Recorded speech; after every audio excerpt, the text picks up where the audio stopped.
Good morning friends, welcome to my channel. Today Eenadu news paper 13th December. Vijayawada Bhavani ద్వీపాన్ని పర్యాటక అధికారులు గత ఆదివారం నుంచి పూర్తి స్థాయిలో అందుబాటులోకి తీసుకువచ్చారు. కరోనా లాక్డౌన్ ప్రారంభమైన తర్వాత కృష్ణానదిపై బోట్లు నిలిపివేసిన సంగతి మనకి తెలిసిందే. కార్తీక మాసం ప్రారంభమైన నాటి నుంచి ద్వీపం అందుబాటులోకి వచ్చిన వరదల కారణంగా బోట్లయితే తిరగలేదు. గత 2 రోజులుగా పర్యాటకులు పెరుగుతూ ఉండటంతో మళ్ళీ పర్యాటక కళ సంతరించుకుంటుంది. బోట్లు సిద్ధమవుతున్నాయి అని అంటున్నారు. యువజంట సాహసయాత్ర నెల రోజుల్లో 10,000 కిలోమీటర్లు సాహసయాత్ర చేశారు ఈ జంట. ద్విచక్ర వాహనంపై దేశంలో కొంత భాగాన్నైనా చుట్టి రావాలన్న కలను ఆ దంపతులు సాకారం చేసుకున్నారు. నెల రోజుల్లో 7 రాష్ట్రాలలో 10,000 కిలోమీటర్లు ప్రయాణించి ఆయా ప్రాంతంలోని పర్యాటక ఆధ్యాత్మిక క్షేత్రాలను సందర్శించి క్షేమంగా ఇంటికి చేరుకున్నారు. తెలంగాణలోని జగిత్యాల జిల్లా కేంద్రం హనుమాన్వాడకు చెందిన బూసి విజయ్ సుస్మిత దంపతులు గత నెల 10న వరంగల్ భద్రకాళి ఆలయం నుంచి పర్యటన ప్రారంభించారు. ఏపీ, తమిళనాడు, కేరళ, కర్ణాటక, మహారాష్ట్ర, మధ్యప్రదేశ్ రాష్ట్రాల్లోని పలు ప్రదేశాలను చుట్టి వచ్చారు అని అంటున్నారు.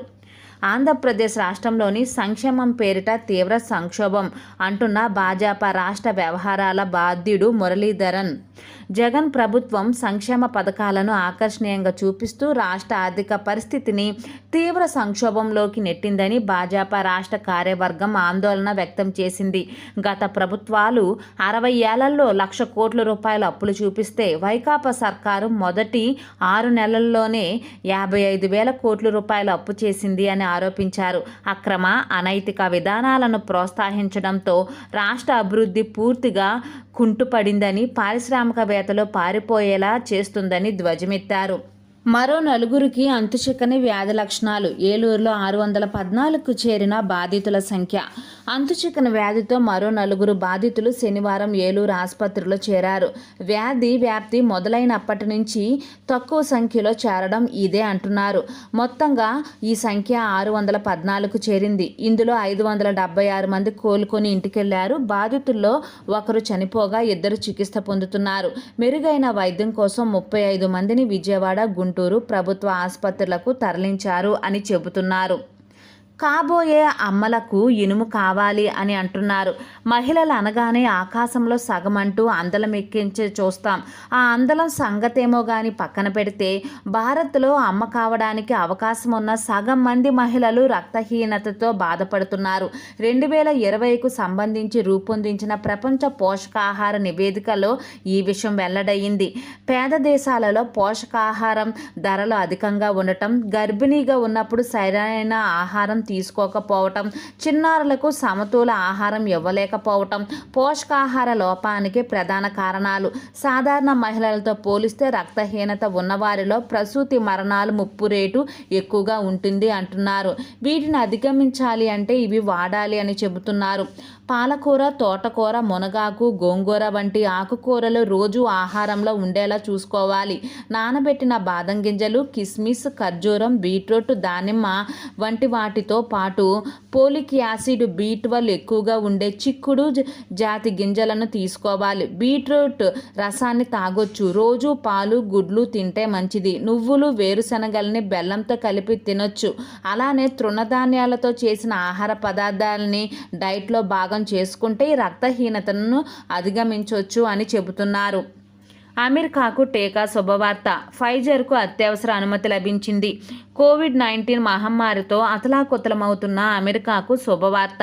ఫార్మా దిగ్గజం ఫైజర్ రూపొందించిన కరోనా టీకాకు ఆ దేశ ఆహార ఔషధ నియంత్రణ సంస్థ అత్యవసర వినియోగ అనుమతిని మంజూరు చేసింది. కరోనా వైరస్తో అమెరికాలో ఇప్పటి వరకు దాదాపు 3 లక్షల మందికి పైగా మరణించారు. టీకా లభ్యతతో ఈ మరణ మృదంగానికి ముగింపు లభించనుందని అమెరికా భావిస్తుంది. కుటుంబ నియంత్రణకు బలవంతం చేయలేము, ఎందరిని కనాలనేది దంపతుల ఇష్టం అంటూ సుప్రీంకోర్టుకు తెలిపిన కేంద్రం, కుటుంబ నియంత్రణ పాటించాలని ప్రజల్ని బలవంతం చేసే విధానానికి తాము వ్యతిరేకమని కేంద్ర ప్రభుత్వం సుప్రీంకోర్టుకు తెలిపింది. ఇంతమందే పిల్లల్ని కనాలని నిర్దేశించలేమని స్పష్టం చేసింది. దేశంలో జనాభా పెరుగుదలను నియంత్రించాలని 2 పిల్లల నిబంధన విధించాలి అంటూ భాజపా నేత అశ్విని కుమార్ ఉపాధ్యాయ దాఖలు చేసిన ప్రజా ప్రయోజన వ్యాజ్యంపై కేంద్ర ఆరోగ్య కుటుంబ సంక్షేమ మంత్రిత్వ శాఖ శనివారం ఒక అభిప్రాయాన్ని కోర్టుకు తెలిపింది. దేశంలో కుటుంబ సంక్షేమ పథకం స్వచ్ఛందంగానే అమలవుతుందని, దంపతులు తమ ఇష్ట ప్రకారం ఎందరు పిల్లలు కావాలో నిర్ణయించుకుంటున్నారని, ఇందులో ఎలాంటి బలవంతాలు ఉండవని చెప్పింది. ఒకవేళ ఇంతమంది పిల్లలు ఉండాలని నిబంధనలు విధిస్తే విపరిణామాలు తలెత్తుతాయని అంతర్జాతీయ ఉదాహరణలు చాటుతున్నాయని గుర్తు చేసింది. అది కాక దేశంలో సంతానోత్పత్తి రేటు క్రమంగా తగ్గుతుందని, 2000లో జాతీయ జనాభా విధానం ప్రారంభించే సమయానికి 3.2గా ఉన్న సంతానోత్పత్తి రేటు 2018 నాటికి 2.2గా తగ్గినట్టు తెలిసింది. 2025 నాటికి ఆ రేటు 2.1కి సాధించాలన్నది జాతీయ ఆరోగ్య విధానం లక్ష్యాలలో ఒకటిగా ఉందని వివరించింది. ఒక్కో విడతలో 100 మందికి టీకా. కోవిడ్-19 నియంత్రణ టీకా కార్యక్రమంపై కేంద్రం కొత్త ప్రామాణిక నిర్వహణ విధానాలను రూపొందించింది. వ్యాక్సిన్లు అందుబాటులోకి వచ్చాక వాటిని మెరుగ్గా వేసే విధానాలను ఇందులో పేర్కొంది. టీకా త్వరలోనే అందుబాటులోకి వస్తుందన్న ఉద్దేశంతో సన్నద్ధమవుతున్నాం. తద్వారా వేగంగా దాని వినియోగంలోకి తీసుకురావాలనుకుంటున్నాం. ఈ దిశగా వేసిన కీలక ముందడుగు ఒక నిపుణుల కమిటీ ఏర్పాటు. దేశంలో టీకా కార్యక్రమానికి సంబంధించిన అన్ని అంశాలపై ఇది దిశానిర్దేశం చేస్తుంది అని ఆరోగ్య శాఖ ఈ పత్రంలో పేర్కొంది. టీకాల కార్యక్రమం ఎన్నికల ప్రక్రియను పోలి ఉంటుందని తెలిపింది. తాజా ఎస్ఓపీల ప్రకారం ఒక్కో విడతలో 100 మందికి మాత్రమే వ్యాక్సిన్ వేస్తారు. మౌలిక వసతులు ఉంటే ఆ సంఖ్య 200కు పెరగవచ్చు. వ్యాక్సిన్లు ఏ రోజుల్లో వేయాలన్న దానిపై రాష్ట్రాల నిర్ణయం తీసుకుంటాయి అని అంటున్నారు. రాజస్థాన్లో వాహనాలు ఢీ 7 మృతి చెందారు, పలువురికి గాయాలయ్యాయి. రాజస్థాన్లోని చిత్తోర్గఢ్ జిల్లాలలో శనివారం 2 వాహనాలు ఒకదానికొకటి ఢీకొట్టడంతో జరిగిన ఘోర రోడ్డు ప్రమాదంలో 7 మృతి చెందగా పలువురికి గాయాలయ్యాయి. ప్రమాదం గురించి సమాచారం అందుకున్న పోలీసులు, సహాయక బృందాలు హుటాహుటిన ఘటనా స్థలానికి చేరుకొని క్షతగాత్రులను సమీప ఆసుపత్రికి తరలించారు. కొత్తగా ఎన్నికైన 3 రాజ్యసభ సభ్యులు ప్రమాణం. రాజ్యసభకు కొత్తగా ఎన్నికైన 3 సభ్యులు శనివారం ప్రమాణ స్వీకారం చేశారు. బీహార్ నుంచి ఆ రాష్ట్ర మాజీ ఉప ముఖ్యమంత్రి సుశీల్ కుమార్ మోదీ, ఉత్తరప్రదేశ్ నుంచి అరుణ్ సింగ్ సీమా ఎన్నికవగా వారితో రాజ్యసభ చైర్మన్ వెంకయ్య నాయుడు తన కార్యాలయంలో ప్రమాణం చేయించారు. కేంద్ర హోంమంత్రికి మా ప్రభుత్వం జవాబుదారీ కాదు అంటున్న టీఎంసీ.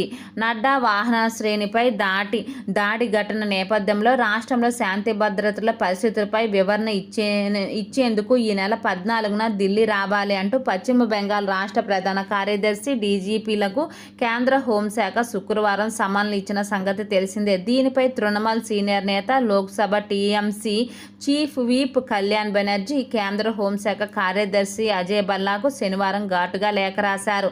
శాంతి భద్రతల అంశం 7వ షెడ్యూల్ కింద రాష్ట్రాల జాబితాలోనిది.